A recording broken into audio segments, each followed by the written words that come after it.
అసలు ఏంటి life journey అనుకున్నప్పుడు చాలా చాలా ఇంట్రెస్టింగ్ ఇష్యూస్ అనేవి, థింగ్స్ అనేవి నాకు కనిపిస్తూ ఉన్నాయి. వాట్ ఎగ్జాక్ట్‌లీ ఈజ్ మధురిమ, నార్ల అంటే ఏం చెప్తారు మీరు?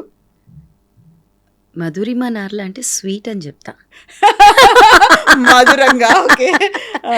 అంటే పేరులోనే మధు అని పెట్టేశారు తెలుసో తెలియకుండా. ఆ! అదే స్వీట్‌గా ఉండాలి కదా! అందుకని జర్నీ కూడా అలానే ఉండాలని చెప్పేసి వెతుక్కుంటూ, నన్ను నేను వెతుక్కుంటూ యాక్చువల్‌గా పాదం మీద పుట్టుమచ్చనే చెల్లెమ్మ అన్నారు. నేను చెల్లెమ్మని కాదు. హ్మ్. మన ఇండస్ట్రీ వాళ్ళు చెల్లెమ్మగా చెమ్మలు చేశారు. చేశారు.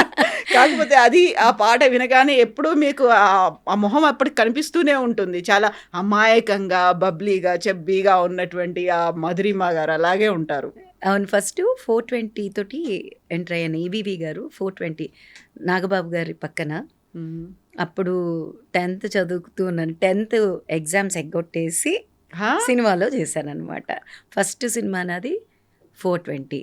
తర్వాత మలయాళంలో 'మై డియర్ ముత్తచ్చన్' అండ్ 'శుద్ధమద్దలం' తులసీదాస్ గారు చేసిన సినిమా. అంటే హ్మ్. ముఖేష్ గారు హీరో అనమాట. యాహ్! తులసీదాస్ గారు ఆ సినిమా చాలా మంచి పేరొచ్చింది.